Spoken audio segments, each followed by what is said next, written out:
ಜ್ಞಾನಧ್ವನಿ ಕೇಳುಗರಿಗೆ ನಮಸ್ಕಾರ. ಈಗ ಡಾಕ್ಟರ್ ಎಚ್ ರಾಮಚಂದ್ರ ಸ್ವಾಮಿಯವರ ವಿಶ್ವವಿಖ್ಯಾತ ರಸಾಯನ ವಿಜ್ಞಾನಿಗಳು ಹಂಫ್ರಿ ಡೇವಿ 1778ರಿಂದ 1829.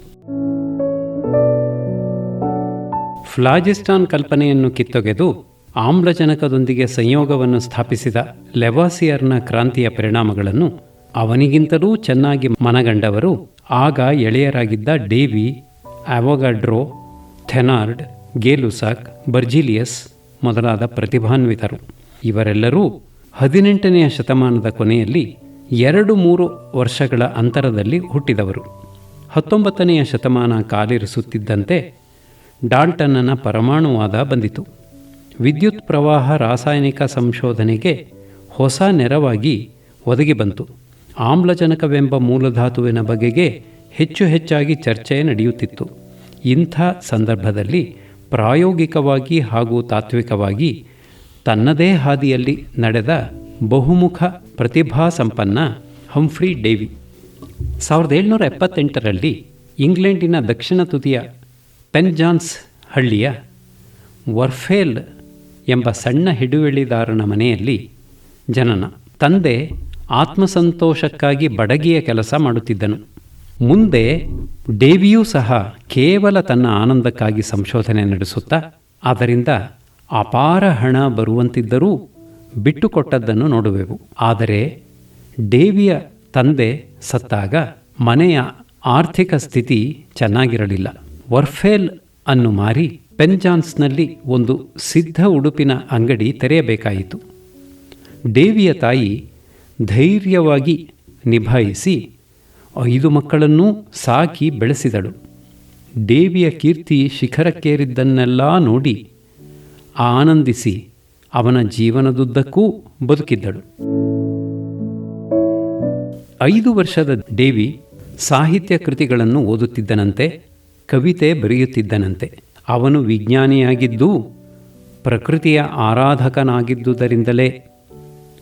ತಿರುಗಾಟದ ಮೀನು ಹಿಡಿಯುವ ಹುಚ್ಚಿನ ಬಾಲಕನಿಗೆ ತನ್ನ ಹಳ್ಳಿಯ ಸುತ್ತಮುತ್ತಣ ಪ್ರದೇಶ, ಅಲ್ಲಿಯ ರೋಮನರ ಕಾಲದ ತವರದ ಗಣಿಗಳು ಎಲ್ಲದರ ಪರಿಚಯ ಚೆನ್ನಾಗಿತ್ತು. ಬಗೆ ಬಗೆಯ ಮೀನುಗಳನ್ನು ಸಾಕಿ ಅವುಗಳನ್ನು ಅಧ್ಯಯನ ಮಾಡುವ ಗೀಳು ಡೇವಿಗೆ ಕೊನೆಯವರೆಗೂ ಇತ್ತು. ಕೆಲ ವರ್ಷಗಳ ಶಾಲಾ ಜೀವನದ ನಂತರ ಜಾನ್ ಬೋರ್ಲೇಸ್ ಎಂಬ ಅಲ್ಲಿಯವನೇ ಆದ ಅಳಲೇಕಾಯಿ ಪಂಡಿತನ ಬಳಿ ವೈದ್ಯವಿದ್ಯೆ ಕಲಿಯಲು ಸೇರಿದ ಡೇವಿಗೆ ಮುಂದೆ ಎಡಿನ್ಬರ್ಗ್ ವಿಶ್ವವಿದ್ಯಾನಿಲಯದ ಪದವೀಧರನಾಗುವ ಆಸೆಯಿತ್ತು. ಆದರೆ ಮೊದಲಿನಿಂದಲೂ ಡೇವಿಗೆ ತನ್ನದೇ ಹಾದಿ, ತನ್ನದೇ ವಿದ್ಯಾಭ್ಯಾಸ, ಪ್ರಯೋಗ ಮಾಡುವುದೆಂದರೆ ಪ್ರೀತಿ. ಆಗ ಬ್ರಿಸ್ಟಲ್ ಬಳಿ ಕ್ಲಿಪ್ಟನ್ ಎಂಬಲ್ಲಿ ಥಾಮಸ್ ಬೆಡೋಸ್ ಎಂಬ ವೈದ್ಯ ಆಮ್ಲಜನಕದ ಹಾಗೆಯೇ ಇತರ ಅನಿಲಗಳೂ ಸಹ ರೋಗಿಗಳಿಗೆ ಸಂಜೀವಿನಿಯಾಗಬಹುದಾದ ಸಾಧ್ಯತೆಯನ್ನು ಸಂಶೋಧಿಸುತ್ತಿದ್ದ. ಡೇವಿ 1798ರಲ್ಲಿ ಪೆನ್ಜಾನ್ಸ್ ಬಿಟ್ಟು ಕ್ಲಿಫ್ಟನ್ಗೆ ಹೋಗಿ ಬೆಡೋಸ್ನ ಸಹಾಯಕನಾಗಿ ಸೇರಿಕೊಂಡ. ಈಗಾಗಲೇ ಡೇವಿ ಬರೆದಿದ್ದ ವೈಜ್ಞಾನಿಕ ಪ್ರಬಂಧಗಳು 2 ಬೆಡೋಸ್ 1799ರಲ್ಲಿ ಪ್ರಕಟಿಸಿದ. ಆದರೆ ಇವುಗಳಲ್ಲಿ ಸ್ವತಂತ್ರ ಚಿಂತನೆ ಧಾರಾಳವಾಗಿದ್ದರೂ ಪ್ರಾಯೋಗಿಕ ಆಧಾರ ಸಾಲದೆ ಬಾಲಿಶ ಎನಿಸಿಕೊಂಡು ಬಿಟ್ಟವು. ನೈಟ್ರಸ್ ಆಕ್ಸೈಡ್ ಅನಿಲವೇ ಎಲ್ಲ ನಂಜುಗಳ ಮೂಲವೆಂಬ ಆಗಿನ ಪ್ರಚಲಿತ ನಂಬಿಕೆಯನ್ನು ಪರೀಕ್ಷಿಸಲು ಹೊರಟ ಡೇವಿಗೆ ಈ ನಿರುಪದ್ರವಿ ಅನಿಲದ ಮಾದಕ ಗುಣಗಳು ಅನುಭವವಾದವು. ಡೇವಿಯ ಜೊತೆಗೆ ಬೆಡೋಸ್ ಸಹ ಕುಣಿದು ಕುಪ್ಪಳಿಸಿದ. 1800ರಲ್ಲಿ ಪ್ರಕಟವಾದ ಈ ಸಂಶೋಧನೆ ಡೇವಿಯನ್ನು ಒಬ್ಬ ವಿಜ್ಞಾನಿಯನ್ನಾಗಿಸಿತು. ಇದೇ ಸುಮಾರಿಗೆ ಡೇವಿ ಸಾಹಿತ್ಯ ವರ್ತುಲಗಳಲ್ಲೂ ಪ್ರಸಿದ್ಧನಾಗುತ್ತಿದ್ದ. ವರ್ಡ್ಸ್ವರ್ತ್, ಕೊಲೆರಿಜ್, ರಾಬರ್ಟ್ ಸದೆ ಇವರುಗಳ ಜೊತೆಗೆ ವಾರ್ಷಿಕ ಆಂಥಾಲಜಿಗಳಲ್ಲಿ ಡೇವಿಯ ಕವನಗಳೂ ಪ್ರಕಟವಾದವು. ಡೇವಿ ಇವರುಗಳ ಜೀವದ ಗೆಳೆಯನಾಗಿದ್ದ.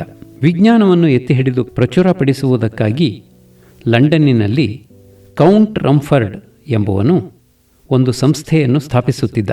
1801ರಲ್ಲಿ ಡೇವಿ ಅಲ್ಲಿ ಸಹಾಯಕನಾಗಿ ಸೇರಿದ. ಒಂದೇ ವರ್ಷದಲ್ಲಿ ರಸಾಯನ ವಿಜ್ಞಾನದ ಪ್ರಾಧ್ಯಾಪಕನಾದ.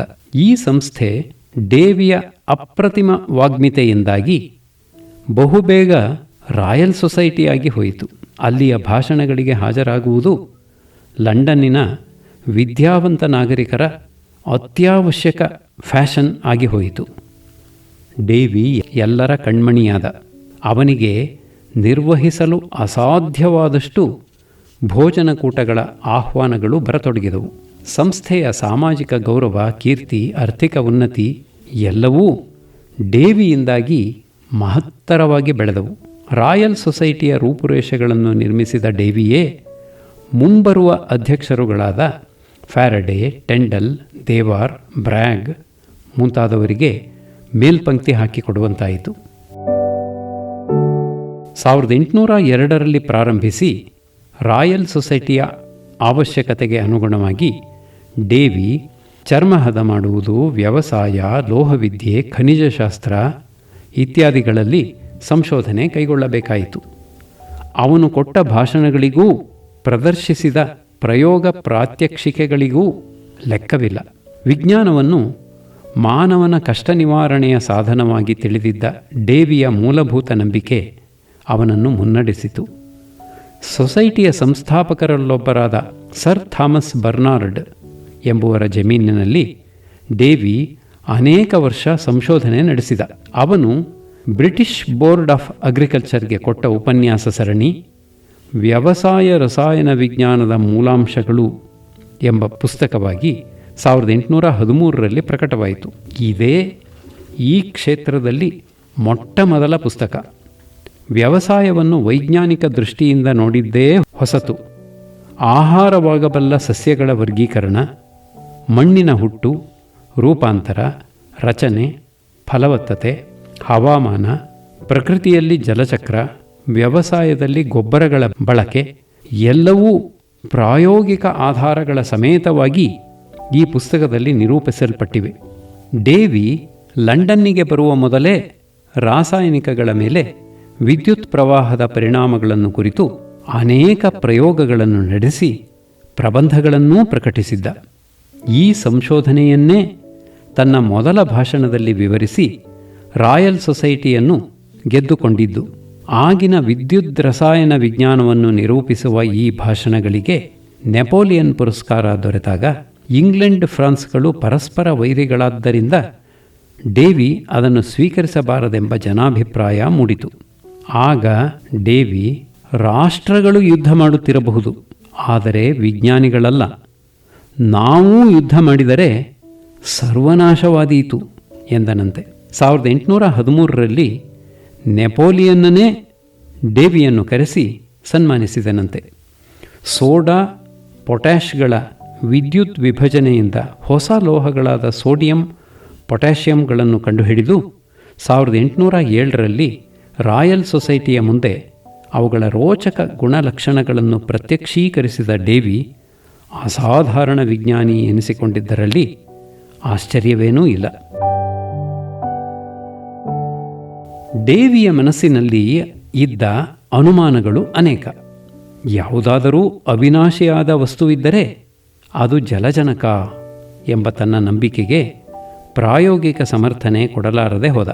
ಆಕ್ಸಿಮ್ಯೂರಿಯೇಟಿಕ್ ಆಮ್ಲದಲ್ಲಿ ಆಮ್ಲಜನಕವಿಲ್ಲ, ಅದೊಂದು ಮೂಲಧಾತು ಎಂದು ತೋರಿಸಿ ಅದಕ್ಕೆ ಕ್ಲೋರಿನ್ ಎಂದು ಹೆಸರಿಟ್ಟವನು ಡೇವಿ.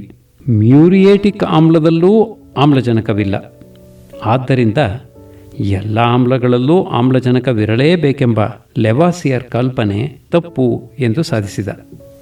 1812ರಲ್ಲಿ ಈ ಎಲ್ಲವೂ ರಸಾಯನ ತತ್ವದ ಮೂಲಾಂಶಗಳು ಎಂಬ ಪುಸ್ತಕವಾಗಿ ಹೊರಬಂತು. ಮದುವೆಯಾಯಿತು, ನೈಟ್ ಪದವಿಯೂ ಸಿಕ್ಕಿತು.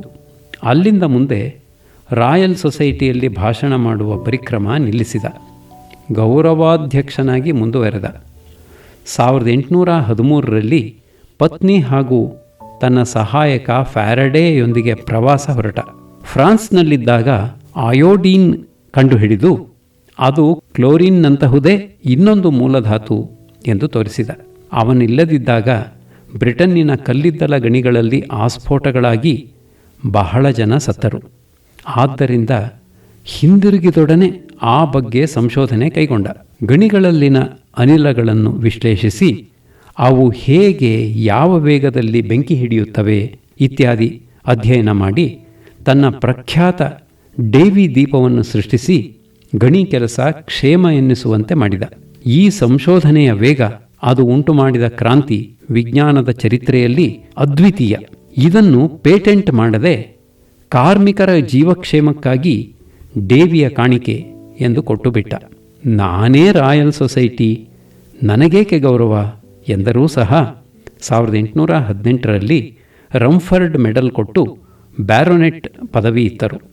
ಅವನ ಹೆಸರಿನಲ್ಲಿ ಸ್ಥಾಪಿಸಲ್ಪಟ್ಟ ಡೇವಿ ಮೆಡಲ್ ಅನ್ನು ಮೊಟ್ಟ ಮೊದಲು ಗಳಿಸಿದವನು ಜಾನ್ ಡಾಲ್ಟನ್ 1826ರಲ್ಲಿ.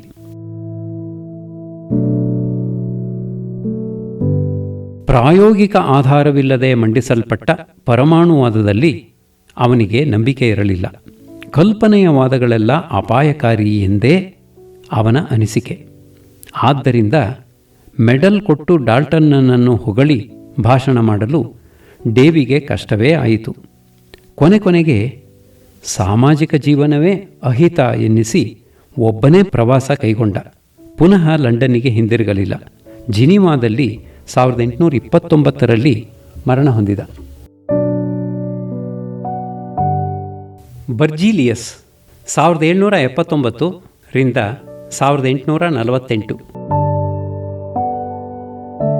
ರಸವಿದ್ಯೆ ರಸಾಯನ ವಿಜ್ಞಾನವಾಗುತ್ತಿದ್ದ ಕಾಲದಲ್ಲಿ ಈ ಪರಿವರ್ತನೆಗಾಗಿ ದುಡಿದವರಲ್ಲೊಬ್ಬನು ಬರ್ಜಿಲಿಯಸ್. ಲೆವಾಸಿಯರ್ನ ದಹನವಾದವನ್ನು ಒಪ್ಪಿಕೊಂಡು ಡಾಲ್ಟನ್ನ ಪರಮಾಣುವಾದಕ್ಕೆ ಪ್ರಾಯೋಗಿಕ ತಳಹದಿಯನ್ನು ಒದಗಿಸಲು ಬಹಳ ಶ್ರಮಿಸಿದವನು.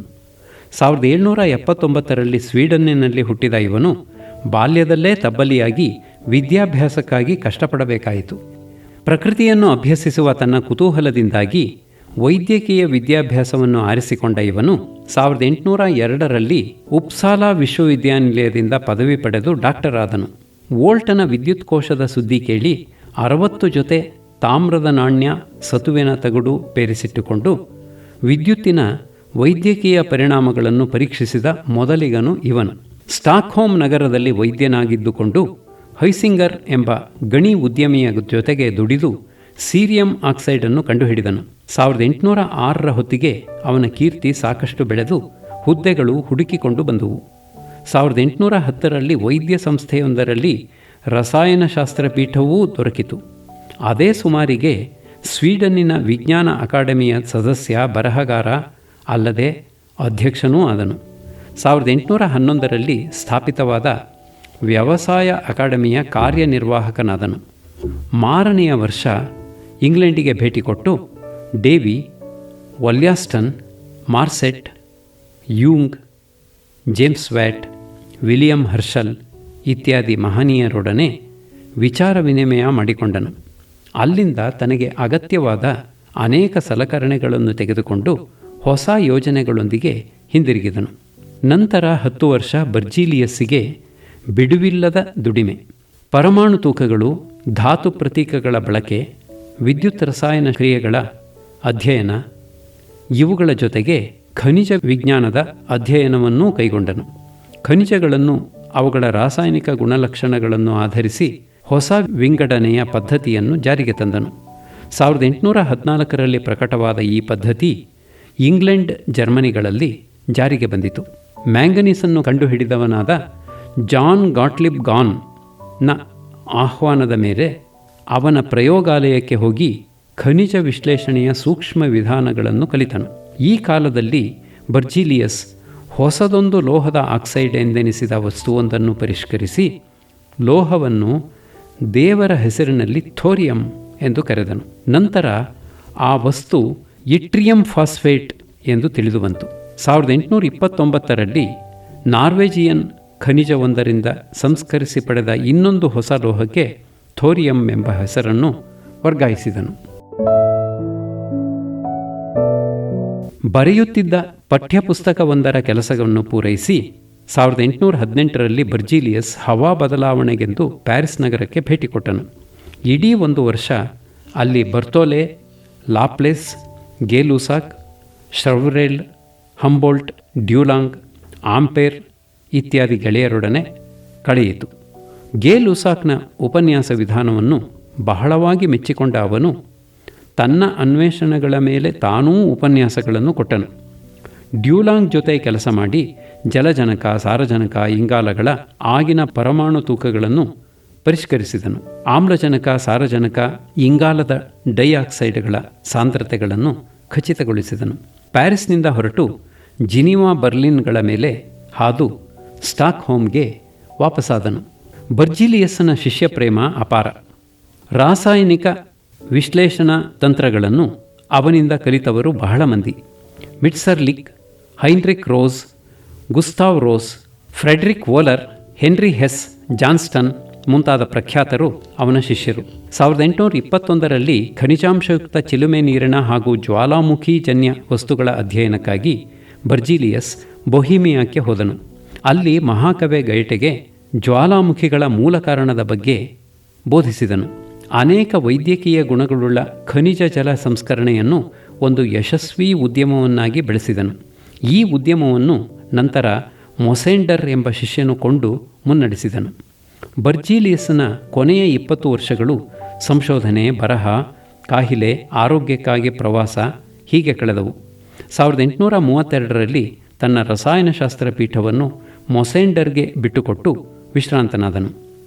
ಲೋಕವಿಖ್ಯಾತ ಬರ್ಜಿಲಿಯಸ್ಗೆ ಹೋದಲ್ಲೆಲ್ಲ ಶಿಷ್ಯರ, ಅಭಿಮಾನಿಗಳ ಆದರ ಗೌರವಗಳ ಮಹಾಪೂರವೇ ಲಭಿಸುತ್ತಿತ್ತು. ಈವರೆಗೂ ರಸಾಯನ ವಿಜ್ಞಾನಕ್ಕಾಗಿ ದುಡಿಯುವುದರಲ್ಲಿ ಕಾಲ ಕಳೆದದ್ದೇ ತಿಳಿಯಲಿಲ್ಲ. ಈಗ ವಿಶ್ರಾಂತನಾದ 3 ವರ್ಷಗಳ ನಂತರ ಇಳಿವಯಸ್ಸಿನಲ್ಲಿ ತಾನು ಒಬ್ಬಂಟಿಯೆನಿಸಿತು. ಗೆಳೆಯನೊಬ್ಬನ 24 ವಯಸ್ಸಿನ ಮಗಳನ್ನು ತನ್ನ 56ನೆಯ ವಯಸ್ಸಿನಲ್ಲಿ ಮದುವೆಯಾದನು. ಇದಾದ 12 ವರ್ಷಗಳ ನಂತರ 1848ರಲ್ಲಿ ದೇಹತ್ಯಾಗ ಮಾಡಿದನು. ಕುಟುಂಬ ಜೀವನ ಅವನ ಕೊನೆಗಾಲವನ್ನು ಸುಖಮಯವಾಗಿಸಿತ್ತು.